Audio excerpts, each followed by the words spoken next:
everybody. Welcome back to another episode of the Conversation series. I am so excited today because I have somebody who I know I'm going to get along with just because I asked her favorite color and she said blue, Carolina blue, and not Duke blue. And right then and there, I was like, yep, we're going to get along great. I have Melinda Jackson here with us today, and I'm going to kick it over to her and let her introduce herself. Hi, as she said, I'm Melinda, and I have my Carolina blue on, so we're good.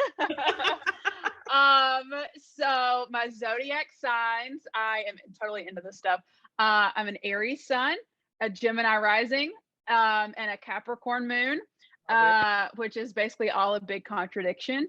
And it's funny because my first name is Melinda, which means gentle. My middle name is Gail, and it's spelled like the masculine way. So that's like a forceful wind. So like I'm contradictory all over the place. But so anyway, yeah, I live in Raleigh. I'm from North Carolina originally. I spent 7 years in Los Angeles doing entertainment PR, and now I have my own company here in Raleigh doing PR.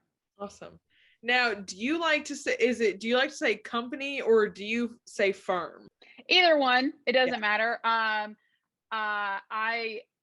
pretty much roll solo most of the time, so I just say company. I feel like firm, I would need to have more people, but it's kind of interchangeable. I don't say agency though, because no, that's not what we do here. And you went to Campbell University. Mm-hmm.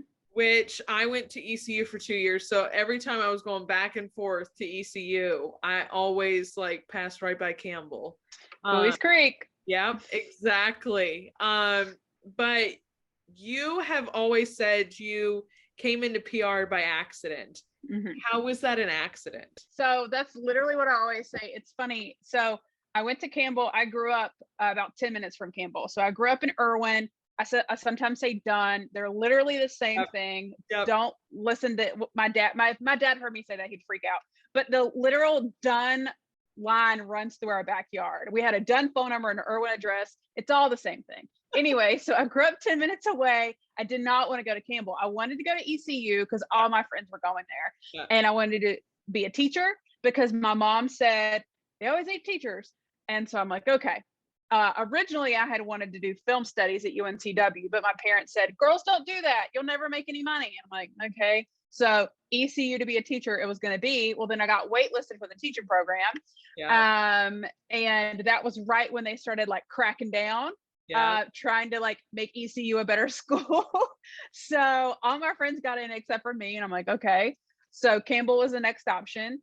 My dad went there. My brother was going there at the time. So I went, and I was a cheerleader there, which was awesome. And a lot of the cheerleaders were communications majors, and they would have really cool internships. And one got to do internships in LA every summer. And I'm like, I want to go to LA. Like that seemed like the closest thing to film studies that I could do.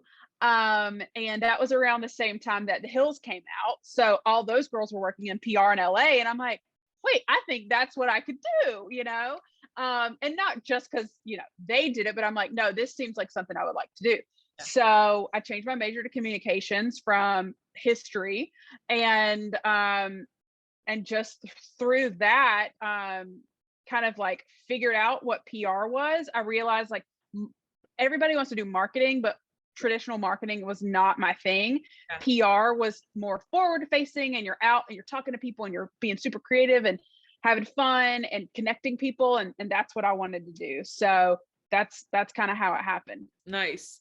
Now, when I first met you, it was at Catherine's collective meeting, and you were speaking about your time in California. Can you like talk to me a little bit more about that as well? Like, your time out there, you were out there for a good amount of time. Like, what were some of the things that you learned? Like that's not a short amount of time to be out there. Yeah. And you've had a lot of experience too. Yeah. So I moved out there. There were some like problems with me graduating. I lacked like 2 credits. It was something really stupid. And it was one of those things that was just like, no point in me staying at Campbell in person. So I worked it out with my teachers. So I would leave. So all my on campus in-person classes ended fall semester. So then December, literally 2 days after Christmas, I move out to LA. And I still had a couple classes that I did online. There was like 2 classes and one counted it, like my internship counted as a class kind of thing.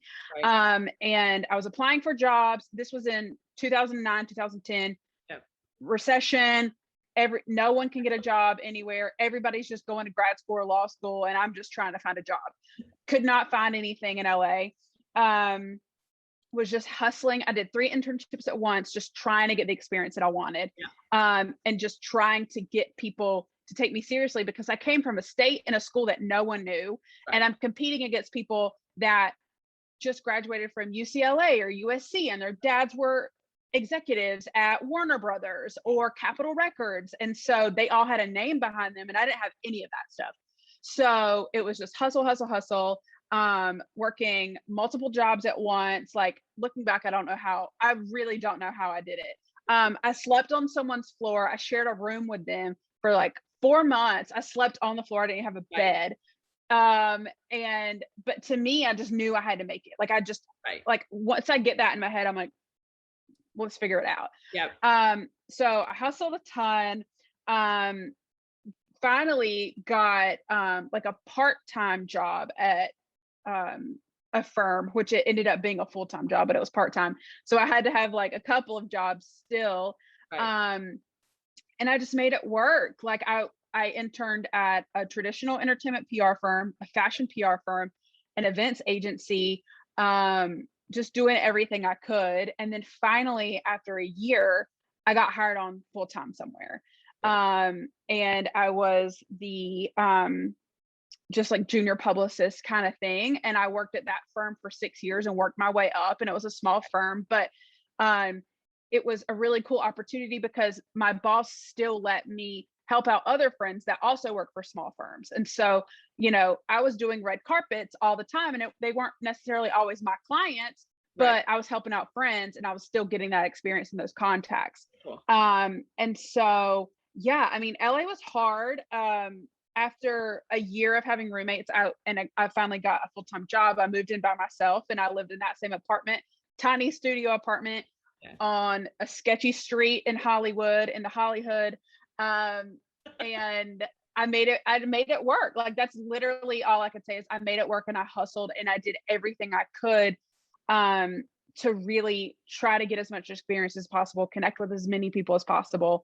But at the same time, I still kind of feel like a lot of that small town mindset that I had, and my parents' generation saying like, don't ask for a raise, stay at that company. No one ever likes their job. I took that to heart, and I was like, oh, it's okay. Whereas, I had the contacts, I could have gone on. Like, right now, I could be running a PR department at a label. I could have, had I actually believed in myself and thought, oh, this is possible, and it's okay to ask for what you're worth. So that's some of the stuff that I learned. But I mean, it was an amazing experience. People always ask, like, who's the most famous person you met? I've literally met everyone at this point. Like, it doesn't matter. I was at every single award show, at red carpets. If it wasn't my client, it was somebody else's, or I was helping someone out, or I was helping out backstage, or I was helping out at a pre-party or after party or whatever. But it was such an amazing experience. And now it feels like it didn't even happen. But I was there from the time I was 22 until I was 29. So like basically all of my 20s, I was in Los Angeles, and it was the best and worst time ever. Now, through that, you ended up moving back here, and you open up your own PR company. Yeah. Why open up your own PR company? So it's funny, like, how that happened. And like, people that know me know, like, I'm all about manifesting and stuff like that. And I don't think I ever knew what that was before. I just thought like, oh, I just make stuff happen. But when I first moved to LA, they don't ask us anymore in interviews, but they would always ask like, what's your 10-year plan? Where do you see yourself in 10 years? I would always say, well, I want to have my own company. I just want to have my own company, because my parents are entrepreneurs and they own a bunch of different companies. And my dad worked in finance, but he also had a bunch of companies on the side. And then my mom had 20 tax offices. And so I saw that, and to me, I just thought, well, they've done it and I've seen it. Like, why can't I just be my own boss? And so that's just kind of what I always had in my mind. And when I moved back, I worked at an agency here for 2 years, and then just kind of got to the point where I was like, I'm hitting the 10-year mark. Yeah. I could do this on my own. Why am I looking for other jobs or other opportunities? I can just do this on my own, and it's easy. Right. There's not really any overhead. And then after I quit my job and started working for myself, I was like, wait, this is the exact thing I told everyone that I wanted to do. Like, how did I manifested this, you know? So yeah, it's just, for me, I think there's so much benefit in PR, and I mean other things too, but in PR, working for yourself, there's no overhead. As long as I have internet and my computer, Absolutely. I can do the work. And working for myself, I can work directly with my clients as opposed to at an agency or firm. You have to go through other people, and there's red tape and all this stuff, where I can truly get to know my clients and just do what I know is best for them. Yeah. What I love about the PR world is that you're in the lifestyle, music, and entertainment, but there's also like politics, there's news, there's so many different facets of it. Why lifestyle, music, and entertainment for you? I think it's just because it's what I'm passionate about, Yeah. and it's something I know so well. Like, when I was in college, I was at concerts all the time. I was a scene kid. I was, Warped Tour, all that stuff. Like, I was into that. I was a MySpace girl, Yes. I knew all that stuff. I would always try to help my friends get noticed. And I think that's another reason why I love PR, because truly, it's in my blood. It's just how I am.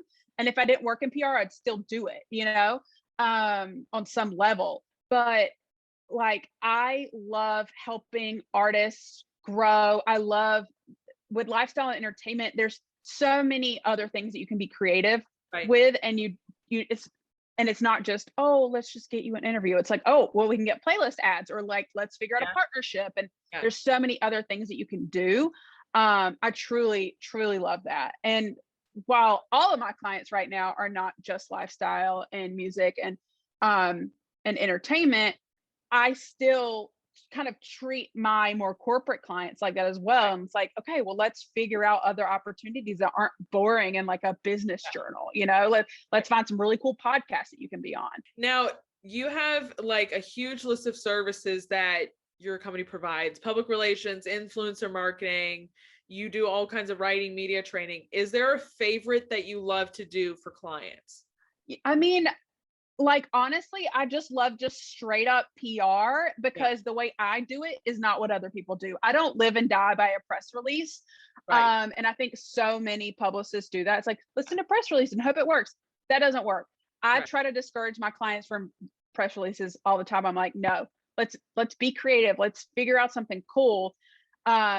So that's really what I love, like my bread and butter. It's like, let's just figure out something different. Like, let's be creative and not be boring. And I think a lot of publicists, like, I've gone to conferences and I've spoke and been a part of all the local PR groups. And I think a lot of them think I'm like a crazy cowboy or something. They're like, who is this girl? Like, whatever. But I'm like, stop writing a press release that no one cares about. And also, why is it 3 pages? It is so true, because even I touch it a little bit in my full-time job. And even like when we have things go out, we have a blog post that goes out and a press release sometimes too. And I'm like, as a social media, I'm like, I'm going to point to the blog post because that's what people are paying attention to. Because I think in a lot of people's minds, press releases are kind of old fashioned in a way. And and people are like, I don't care. Like, I don't care about that. I'm going to go look at their Twitter, or I'm going to go look at whatever else kind of social media wise that points them to like a smaller form of an announcement. And like with my pitching, and I've literally said this when I've spoken at conferences, and all the publicists look at me like I don't have a head, but I'm like, I literally send 1 to 2 paragraphs and I just give them that basic information they need. I'm like, let me know if you need anything else. All right. And they will respond to that so much quicker than if you send them this long press release that's like boring that no one cares about. I completely agree. And it's so funny because when I came into my job, everybody kind of looked at me and was like, what, why? And I'm like, enough. We're not doing it anymore. I'm not pointing social media to this. Yeah. And it really is that old fashioned thinking to it all. Mm-hmm. When I'm super interested in when you write pitches and things like that, because this is something that I've really been trying to work on myself as well. When you write pitches, what is kind of like the thing for people to know when writing a pitch? Really just give them the basic information that they need, truly. And like, make sure you're pitching the right person, something that they would actually write about or something they would actually be interested in. Just because they write about fitness and you have like, I don't even know what I'm talking about right now, but like, just because you have some like yoga teacher client, and just because they write about fitness doesn't necessarily mean that they're going to write about that or that they care, because there's a dime a dozen, like yoga teachers are a dime a dozen. Figure out like a super unique angle and then pitch them if it's the realistic writer, right? And give them just the basic information. Hey, I represent so and so.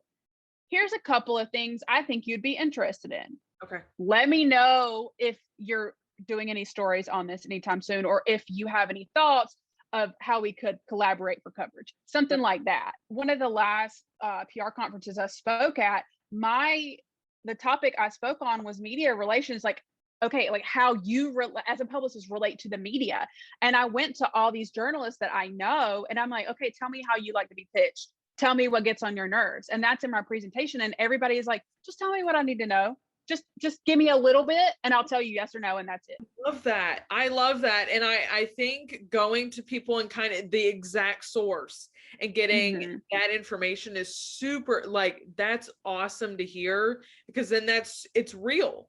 It is real what you are hearing and what you're telling people, which is something I think we don't have a whole lot of in the terms of marketing world sometimes. No. And I think, like, kind of what I was taught is, okay, you write a press release, you send it to as many people as possible, you follow up 15 fucking times. Let's hope it works. No. I literally, this is what I do. And I don't even care. I don't even care what I'm telling people, because like, whatever, like I send the bare bones of what I need to tell this person. Sometimes I'll BCC blast. Sometimes I individually send. It just depends on what I'm doing. And either one works. I wait 2 to 3 days before I follow up. I don't follow up the next day. I follow up one time, and then I don't follow up anymore, because if they haven't said anything to me, and sometimes after that follow up, they'll immediately respond. And sometimes it'll take them 2 weeks. And then sometimes they'll just never respond. Okay, well, if they never respond, I'm going to take it as they don't want this. Right. Unless it's somebody that I truly, truly think would need it. And I really want to talk to them. Then I'll wait a couple more days, or I'll just send them a clean email and be like, hey, I know I already reached out to you. I'm sorry if I'm annoying. And literally my follow-up says, I am sorry if this is annoying. And people appreciate that so much. Yeah. We are living in an extremely weird world of COVID. You had started your company beforehand. You went into COVID. You still grew your business exponentially. Yeah. How did you do it, and what you learned? So yeah, like you said, I had my company for about 1.5 years before COVID hit. And then for some reason, it's crazy, like March 1st, my entire 15th, I think was the day that like kind of everything shut down. That day was my entire client roster turned over. So I currently have no clients that I had March 15th of last year. And like April 15th of last year, I did not have any of the same clients that I had a month before. And basically what happened was, I had one client that I signed literally on March 15th, and she was a thought leader. And that was somebody that I knew that we could offer really great interviews for the time being that were topical. Right. Then I had a couple of other people come to me, and they were like, listen, we're pivoting our business right now. We just really need you to help us get this out. And so I gave discounted fees. there were a couple of my clients, or one or two of my clients, that were in the hospitality industry. And I was like, listen, I know you can't pay anything right now. I'm just going to invoice you. You pay it when you can. And I'm going to keep doing this for you for the time being, for the next month or two. And so, I worked out those agreements. And then, like I said, people just started coming to me. They're like, I'm pivoting my business. I just need some exposure. Can you get me in front of people? Right. And so that's kind of what I started doing. And I think all the work that I put in beforehand of like getting myself out there, doing speaking engagements, doing interviews for myself, things like that, and throwing my own events, people knew me and thought about me when they needed me during that time. So that was really good. And then a lot of musicians just started coming to me, and they were like, and they knew that was right when I was starting to get back into music. And they were like, listen, we've been working on music. We're releasing it during COVID. We're not touring. Can you help? And I'm like, yep, let's work out fees. So pretty much with everybody, I worked out fees. And I was very open and honest. I'm like, listen, if it's a discounted fee, it's not going to be as many hours, but let's do the best we can. So I was good about that. And then I signed up on Fiverr, and I got approved for Fiverr Pro. So if somebody doesn't know what that is, it's basically like a gig website. You need a graphic design done, you can go on there and people bid on it or whatever else. But I was one of the only publicists on Fiverr Pro. I think there were 3, and I just put up there like just straight up like writing a press release and sending it out. And I did not promise coverage. I just said, I'm going to distribute it. I'll send you the media list that I use so you can use it after. Then we're good. And I got so many gigs from that, $400, $500 here and there, just writing something that maybe took me an hour to write. Yeah. And it really helped out a lot of people. And then it helped me get money as well. And then I also went back to people who maybe had been on the fence about PR, or maybe some of my clients that that had gone on hiatus for a little while. If I knew that what they were doing was topical, that I could kind of bend it to COVID and get them some press from it, I'd go back to them and say, hey, if you don't have the budget right now, let's do I call it halftime. Let's do half the retainer, half the time. Let's just try. Yeah. And I literally doubled, almost tripled my business. I made the most money last year that I've ever made in my entire life. I was able to pay off all of my debt, pay my taxes, all that stuff, do all the adult things. I bought a Louis Vuitton bag that I've wanted since I was 20. Yes. And it was awesome. Did it last forever? No, it didn't, because in November, everything just kind of fell off because people ran out of money. But now I'm rebuilding, and it's fine. And that's just how business is. But I am very, very lucky that, and I kind of see it as like, I was able to grow my business because I was helping other people grow their business during the pandemic. Right. Which is massive, because people went from completely going to in-person events and doing all these things in person to having to do everything remote and having to do everything virtually. So 2 very different worlds. So it makes a ton of sense that there was a ton of pivoting that had to be. You were just hitting on it a little bit, but networking. I have heard networking is like the most important thing in the world in terms of business ever since I was in high school. You are kind of like like a master networker. Yeah. Why is networking so important? It's really just a human connection, like 100% across the board. And everybody knows me. I say I collect people, but like everybody knows that I know everybody. Like my friend was visiting me from Omaha, and we're at Longleaf downtown, and we're sitting out there, and it's like February. So we're still in COVID and everything. And we're sitting there, and I knew every single person on that patio. And he's like, who are you? Like, what is this? I'm like, I collect people. I just know everybody. I know literally everybody. And so I just like had to hop around, but I just love connecting with people. And I think people appreciate that. And obviously with what I do is public relations, like public is the key word there.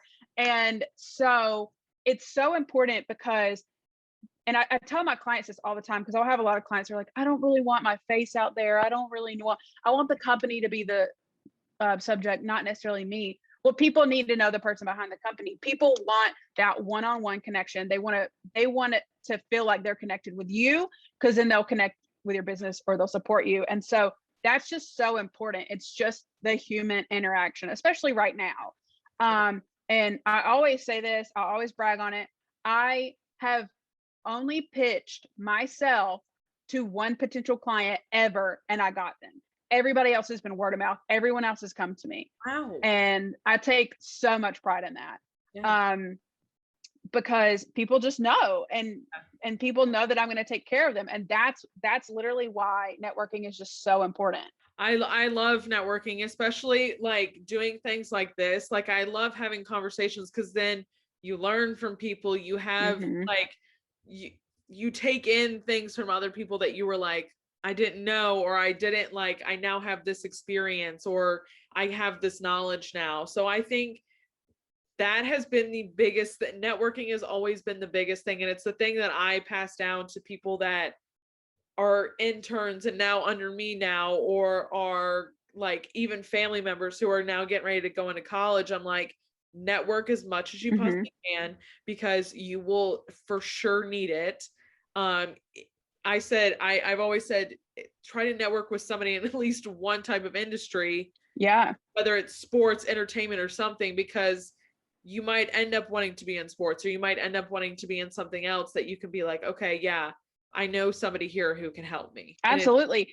And that's why, like, I truly think that networking is the only way that I survived as long as I did in LA. The statistic is people do not last more than a year and a half in LA. right, And if you last longer than that, you'll last forever. And I think that's a real and valid reason why, because like if I needed something, I always had somebody to call, or if a client right, needed something, I knew who to call, or if a friend or whatever. And it's kind of just what I do naturally. It's like, okay, you need help, let's figure out who I know, right, or who do we need to know. right. That's also the thing. Let's get in front of them. How can we do it? You had said last year, you were in an article, Global article, and you Hmm. said, don't try to go out too soon on your own. Hmm. Yeah. Why not? There were times in LA when before I got a job, I was like, oh, I can just do this on my own. It's easy. I didn't know anybody. I didn't Yeah, know what the fuck I was doing. Like, no, just don't do it. Like, get your ducks in a row first. right. At least have like a semi game plan. Don't Yeah, just think, oh, I can do it and it's fine. Um, when I left my last job, I already had two freelance clients lined up, one of which the retainer right. paid my rent every month. So I'm like, okay, that's that. I'm at least good for that. Yeah, And then the other one, it wasn't a lot of money, but I knew that, I could survive for a little bit on it. And you just got to get your ducks in a row, because I think if you just go out there and you're like, it'll happen, it'll come to me, it's not going to do that. Nobody, I mean, it may for a second, but yeah. at least try to have like a semi game plan in place, or else you're gonna spiral, you're gonna have anxiety, you're just gonna hate yourself. Have a little bit of manifesting been in the works for a little bit of time? Oh yeah, yeah. Yeah, Just fit. I don't know. Just that's the best thing I can tell people. And yeah, I say it all the time, and especially because I have a lot of friends right now that are in transition periods because of COVID, and I'm just like, what do you want? At the end of the day, what do you want? How do right. you want to feel? And again, that kind of goes back to the manifestation stuff, but it's like, how do you want to feel in this? What is just at its core, what do you want? Yeah, What do you want to do every single day when yeah, you're working? yeah. And then work from there, and figure out, okay, well, what would that look like? Um and that always helps. But yeah, like I think eh, people are usually either terrified to jump off the cliff, or they have way too much confidence, Yeah. and they're just like, it's fine, we can do this.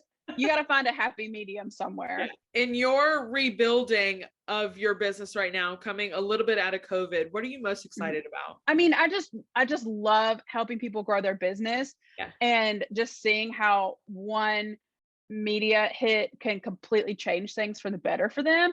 But also just like, I'm excited to get back into music, and see, like, grow my client roster on that side, and see people on tour, and like go on tour with them, and Yes. just kind of get back to normal, and just see people in person again, and start doing events again, and start doing more speaking things, and just getting in front of people, because I live alone. I don't have any kids. I don't have any pets. I Yeah. work alone for the most part. I am too extroverted for this. So I'm ready to get back in front of people. it was a couple months ago, they announced all the concerts happening, and I jumped on and bought as many tickets as I possibly could. Oh yeah. But I grew up at like live music is like in my soul. So I Yeah. bought as many tickets as I was like 18 months of no live music. I said Uh-huh. I'm about to enjoy as much live music as I possibly can. Oh yeah. Yeah. Yeah. I'm sitting on about 4 Harry Styles shows that I'm like, okay, come on, Harold, let's open back up. Let's do this. I have so many friends who are waiting for him to be like, what are we doing? Is it I know. happening? I know. I think we're okay. Yeah. Just from some people I know and things in the industry. I think we're okay on a lot of it. But like Hopscotch is coming back to Raleigh. I'm so excited about that. And just even like the International Bluegrass Festival that's here, Yes. like I'm not a massive bluegrass fan, but I grew up with it and it's just fun to walk around and like hear it and just things like that. I'm just so excited about. Um and yeah, but a lot of I'm kind of weird about concert tickets because I'm like, I know so many people, I can just get it for free. Yeah. Um, and like my best friend's dad is touring with Chris Stapleton this summer, and so I'll be seeing them in Charlotte and Raleigh, and I'm so excited about that Yeah. too. Yeah. I was always the kid in high school who had the mega ticket. So you had Mm-hmm. all the country concerts Yep. summers. Yep.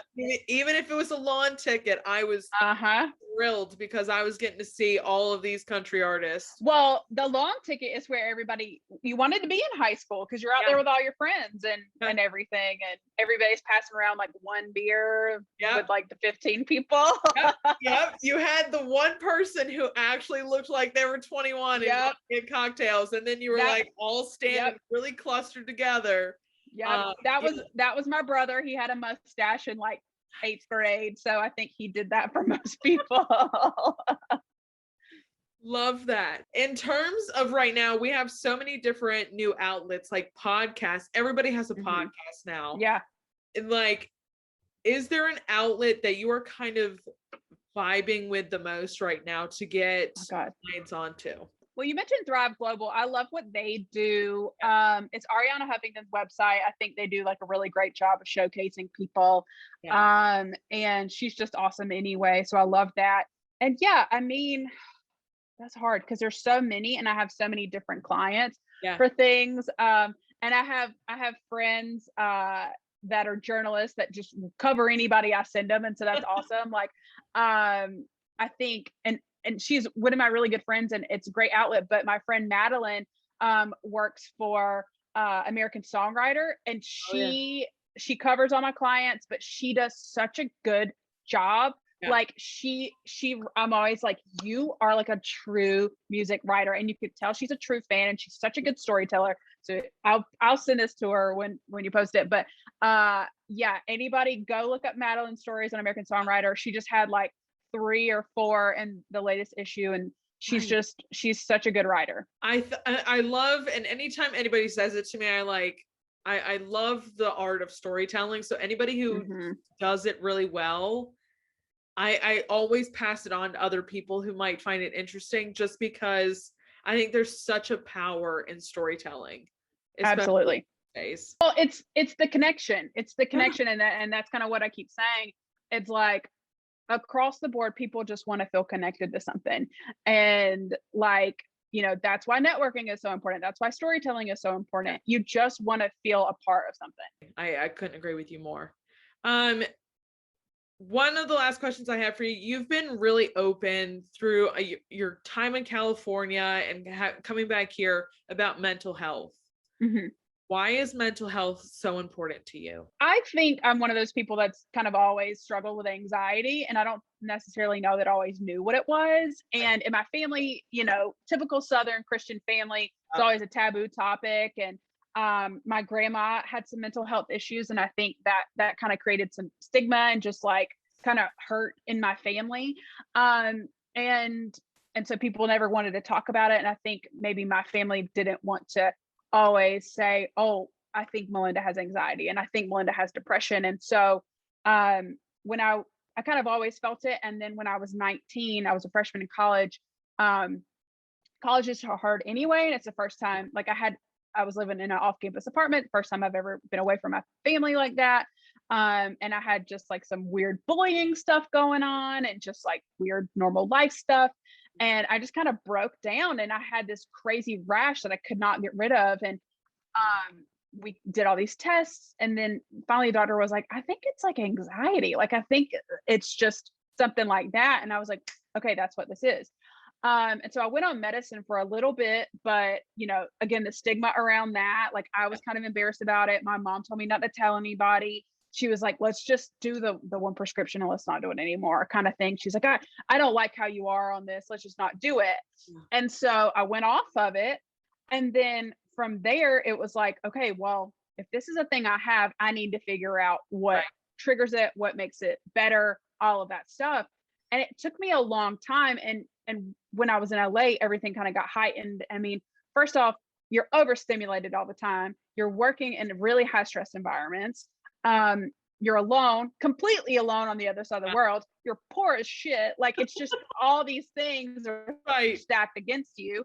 And I would just have breakdowns all the time. And just, I was trying so hard to be okay. But like, and like, I always tell people this, like, I would just lay in my closet on the floor with no lights on and just sob and sob and sob and be like, can I just die? Because I'm sick of this. And like, I was never suicidal, but I did have those thoughts of like, okay, well, I just don't want to be alive because I don't see the point anymore because this sucks, and I just didn't feel for a long time like there was a light at the end of the tunnel. But I kind of started realizing like, okay, what's triggering it? Oh, I drank too much caffeine today. Or, okay, drinking alcohol kind of makes me feel like shit. I shouldn't do that. And oh, working out in the morning is going to make me feel good. I'm going to have endorphins and I can ride that high the rest of the day and I'm not going to spiral as much at work. Or maybe I should actually eat. There's a lot of things that sound like normal, but like when you're just hustling and just trying to do the best you can, you forget. And so I started implementing like stress walks into my day. And so, which my therapist at like one of my therapists a long time ago said, like, don't call them stress walks, call them something a little more positive. Yeah. So I would just go like every hour on the hour, I would get up and I'd walk around the block and I'd come back and sit at my desk and work. And then, I got a therapist that I absolutely loved. And then when I moved back, I found another therapist and, realized maybe it wasn't working. So I found another one. So I think that's always really important sorry, I'm just like going off on this right now. But I think it's really important. They always say like date your therapist. Like you got to figure out who works for you because everybody doesn't, and that's okay. So I mean, and also I realized like right before I left LA, like I was burned out. I'd changed jobs. I was at my dream firm doing my dream role. Like everything was supposed to be great, but it was a really, really toxic environment for multiple reasons. And I just kind of hit a wall and I wasn't sleeping. I was like working in the office, like 14-hour days to the point where security would have to come and kick me out, tell me to go home. And like one day, it was like a Monday holiday. I was in the car wash with my work laptop in my lap working while my car was getting washed in like a 7-minute car wash. I'm like, this is stupid. I couldn't eat. I couldn't sleep. When I did eat, I was throwing up. I was sick. Just body was falling apart. And I was like, this is burnout. This is burnout. And the same thing happened to me at my last job. And that's kind of when I realized like, okay, I got to get a therapist. I got to get back on that. And for right now, I need medication. And it doesn't have to be forever, but it can just be for right now. And so I got on medication and worked with my doctor and I'm like, let's make a plan so I'm not on this forever. Figured out supplements that really worked for me and kind of got back eating clean because for me that just helps a lot. And lowering caffeine intake and maybe not drinking wine anymore. And just figuring it all out. But I always want to be open and honest about where I'm at because so many people aren't. And I know when I'm open and honest about it, it helps a lot of other people. So I'm very lucky that I haven't felt really terrible in a really long time, Right. but I can also pick up on when things are starting to go south, and I'm like, okay, let's figure it out. I fall into the anxiety and depression as well. And I kind of had to figure out, like, I'd be in the middle of the night, like, elephant sitting on my Mm-hmm. chest. Why is the elephant sitting on my Yep. chest? Why do I have these feelings? And so I've kind of done the same thing where I'm like, okay, I need to break this down and figure out Mm-hmm. A, why it's happening, and B, and like what are some of the things that can help me, because I grew up in a Southern family that sometimes saying you have anxiety and depression is like it's saying Yep. you're getting a divorce, and almost Yeah. in a way. And they're like, take it to God. Well, Yeah. okay, that's fine, but that's not going to help the chemicals, the literal chemical Yes. imbalance in my brain Yes. right now. So I and so I've always been very open with, I need you to leave me alone today because I don't Hmm. feel right and I need to figure it out and just like feel better. Hmm. So I've always like, and it's funny because as soon as I kind of came out and said it, my family was like, "Oh, well, I have anxiety and depression too," or "I have Yep. anxiety." And I'm like, "Why are we keeping this quiet? Like, we can Hmm. have these conversations and help each other when we need help." Hmm. Uh, so it's I think it's always comforting to hear from other people as well outside of the Yeah. family. Like, hey, I get you. My last question for you: what inspires you? Oh God. What inspires me? God. I mean, I don't want to be that person. I really don't want to be that person, but like art, like art, like I like during COVID last year, I took there's a really great um free course online from UPenn, and it's a modern poetry course. Like I did like 10 weeks of modern poetry course, and like just deep diving into it.